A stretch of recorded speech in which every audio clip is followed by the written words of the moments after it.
नमस्कार दोस्तों, learning at vision institute में आप लोगों का हार्दिक अभिनंदन एवं स्वागत है।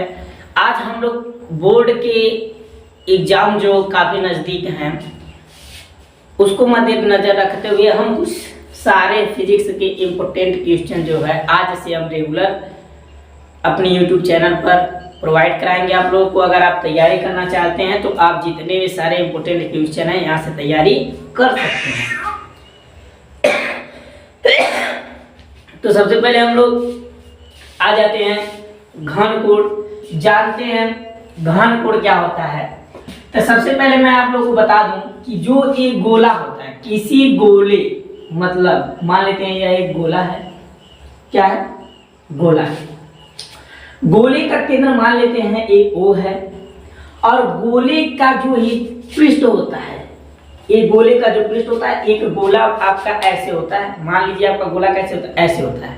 तो गोले का जो मान लेते हैं ये आधा भाग है, ये जो पृष्ठ होता है मान लेते हैं ये छोटा सा पृष्ठ है। ये जो छोटा सा पृष्ठ है अर्थात गोले के पृष्ठ द्वारा जो केंद्र पर जितना कोण आंतरित किया जाता है ये होता है आपका जितना कोण आंतरित करेगा। मान लेते हैं छोटा सा क्षेत्रफल है, वो क्या है?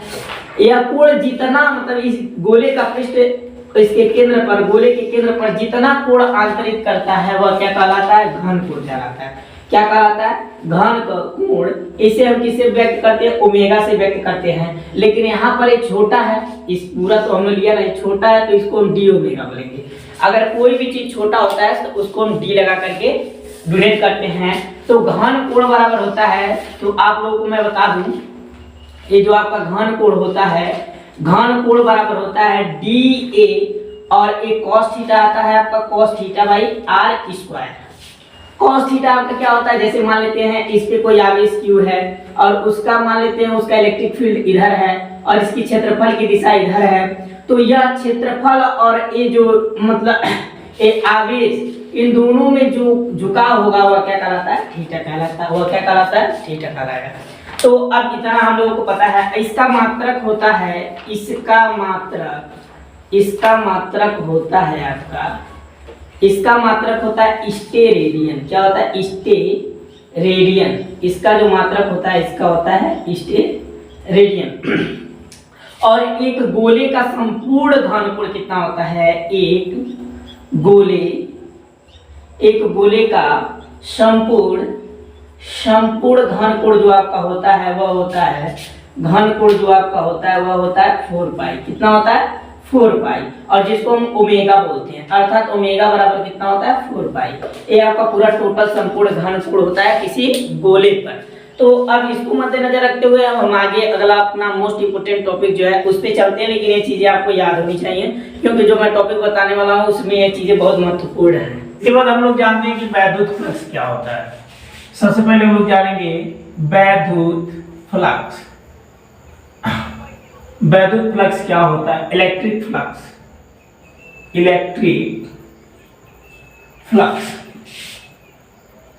फ्लक्स क्या होता है? तो एक मैं बता दूं कि मान लेते हैं एक कोई बंद पृष्ठ है, कोई भी बंद पृष्ठ हो, अगर इस पे हम Q आवेश दे दें तो क्या हो जाएगा? अगर इस आवेश के कारण इसका कोई वैद्युत क्षेत्र होगा तो इस वैद्युत क्षेत्र से जितनी बल रेखाएं गुजरेंगी, अर्थात इससे जितनी बल रेखाएं गुजरेंगी उन्हें हम क्या कहते हैं? वैद्युत फ्लक्स।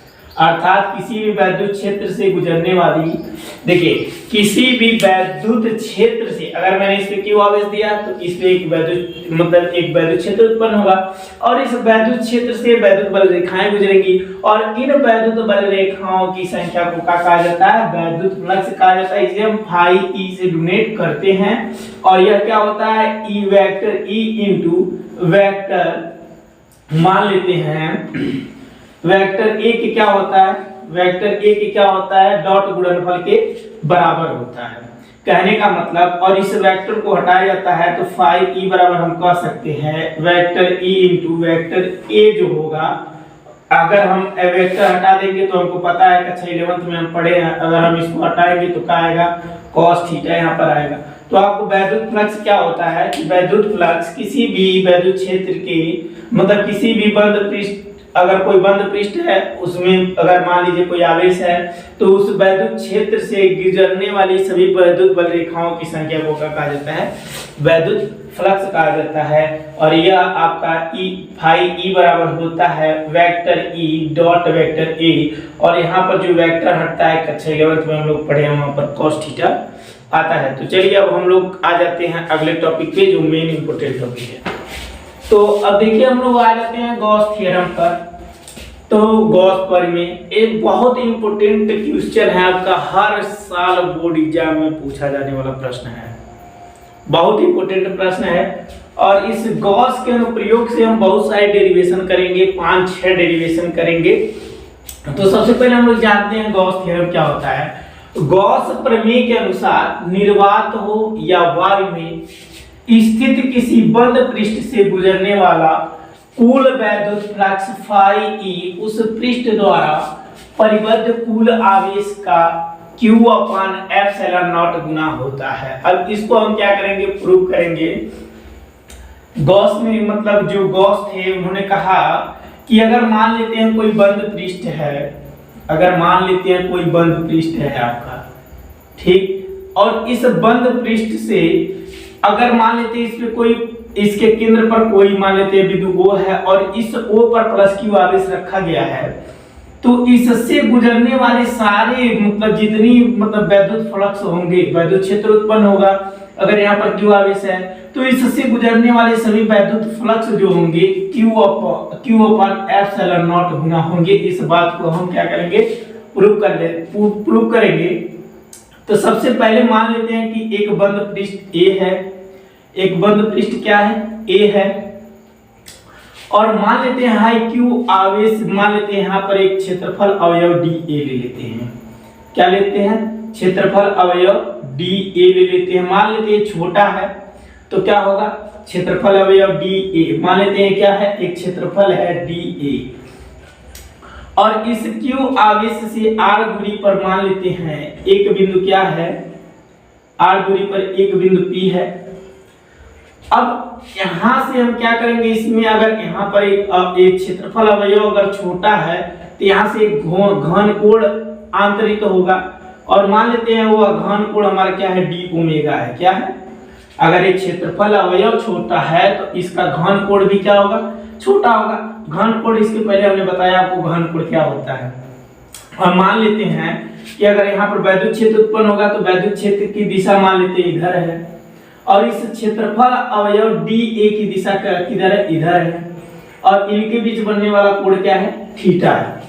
तो यहाँ पर जितनी सारी चीजें हम माने हैं उसको लिख सकते हैं कि माना एक बंद पृष्ठ का क्षेत्रफल क्या है, A है, एक बंद पृष्ठ है, मान लेते हैं उसका क्षेत्रफल कितना है, A है, और उसके केंद्र पर एक प्लस Q आवेश है, प्लस Q आवेश से R दूरी पर एक बिंदु P है, और मान लेते हैं जो बिंदु P है वह एक छोटे सी अवयव, एक क्षेत्रफल अवयव dA पर क्या है, स्थित है, और क्षेत्रफल अवयव dA की दिशा इधर है और इसका वैद्युत क्षेत्र की दिशा इधर है, और इनके बीच बनने वाला कोण क्या है, थीटा है। तो सबसे पहले हम देखेंगे कि इस बिंदु P से कितने वैद्युत फ्लक्स गुजरेंगे। सबसे पहले हम निकालेंगे कि इस बिंदु P से कितने वैद्युत फ्लक्स गुजरेंगे। तो हमने वैद्युत फ्लक्स फाई ई बराबर हमने पढ़ा था, और यहाँ पर अगर ये क्षेत्रफल छोटा है तो कम छोटा वैद्युत मतलब कम वैद्युत फ्लक्स गुजरेंगे। तो हम ले लेते हैं डी फाई ई बराबर क्या हमने पढ़ा था, वेक्टर ई इंटू वेक्टर क्या होता है, डी ए। यहाँ पर क्षेत्रफल अवयव क्या है, यहाँ पर बहुत छोटा है ना, तो यहाँ पर डी ए लेंगे। इसका क्षेत्रफल क्या है, बहुत छोटा है, इसलिए हम क्या लेंगे, डी ए लेंगे। तो डी फाई ई बराबर हो जाएगा आपका यहाँ से ई इंटू क्या हो जाएगा, डी ए कॉस थीटा। क्या हो जाएगा, डी ए कॉस थीटा। हमने वेक्टर हटाया तो क्या आएगा, डी ए कॉस थीटा। अब यहाँ से हम क्या करेंगे, सबसे पहले देखेंगे ई का मान क्या होता है, वैद्युत क्षेत्र की तीव्रता कूलॉम के नियम से निकाले थे, डी फाई ई बराबर हो जाएगा, इसका मान होता है, ई का मान होता है आपका 1/4 pi epsilon naught into Q upon R square. ये होता है आपका ई का मान। ई का मान यहाँ पर पुट करेंगे तो 1/4 pi epsilon naught into Q upon R square, और आपका क्या है, डी ए कॉस थीटा है। क्या है, डी ए कॉस थीटा। अब यहाँ से हम देखेंगे डी फाई ई बराबर आपका हो जाएगा 1/4πε0 इंटू क्यू अपॉन क्यू को यहाँ पर भेज देते हैं, क्यू का गुणा हो जाएगा तो यहाँ पर हो जाएगा क्यू अपॉन यहाँ पर इसका कर देते हैं तो क्या हो जाएगा D A cos theta by R square. अब हम जानते हैं चूंकि क्या चीज D A cos theta by R square क्या होता है डी ओमेगा होता है। क्या होता है डी ओमेगा। अगर कोण छोटा है तो डी ओमेगा तो क्या हो जाएगा डी फाई ई बराबर हो जाएगा क्यू अपॉन 4πε0 और यहाँ पर क्या हो जाएगा डी ओमेगा हो जाएगा।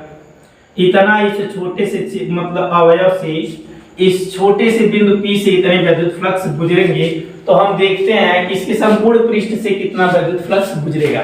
इस छोटे से अवयव से कितना विद्युत फ्लक्स गुजरेगा आपका इतना गुजरेगा Q अपॉन 4πε0 डी ओमेगा इतना विद्युत फ्लक्स गुजरेगा।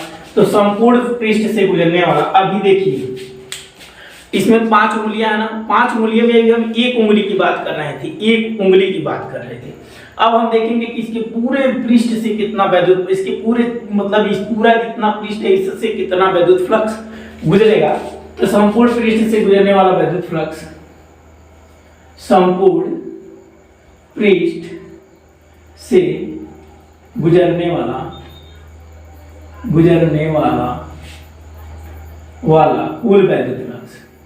कुल विद्युत फ्लक्स कितना होगा।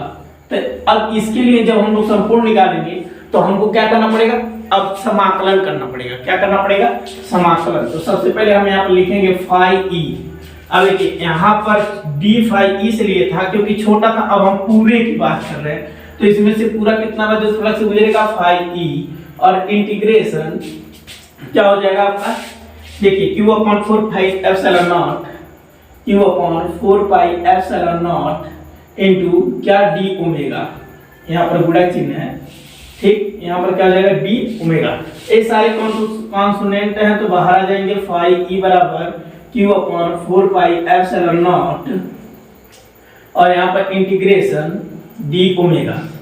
तो देखिए अब संपूर्ण घनकोण कितना होता है किसी भी गोले से संपूर्ण घनकोण कितना होता है फाई ई बराबर संपूर्ण देखिए इसका डी ओमेगा मतलब समाकलन अगर इसका निकालेंगे तो डी ओमेगा का होता है 4π हम पहले इसके पहले बता चुके हैं हम। तो फाई ई बराबर हो जाएगा Q अपॉन 4πε0 इंटू 4π। तो 4π से 4π कैंसिल हो जाएगा तो फाई ई बराबर आपका हो जाएगा Q अपॉन σ0। यही आपका हमको प्रूव करना था। गॉस थ्योरम आपका यही है। ये हो गया आपका मोस्ट इंपोर्टेंट चैप्टर का पहला मतलब जो मोस्ट इंपोर्टेंट क्वेश्चन आपका था इसका पहला हमने बता दिया। अब आगे और सारे बताएंगे तो आप लोग हमारे साथ जुड़े रहिए।